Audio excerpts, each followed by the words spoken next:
You are looking at Julian's pronunciation guide, where we look at how to pronounce better some of the most mispronounced words in the world, like this other curious word. But how do you say what you're looking for today?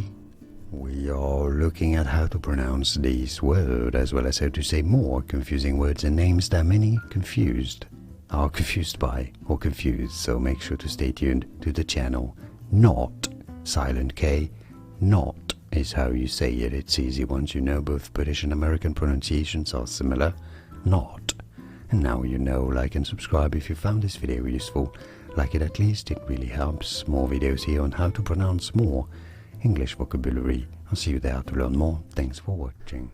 Here are more videos on how to pronounce more confusing words and names too many mispronounced. Like this video if you found it useful. I appreciate your support. I'll see you soon and thanks for watching.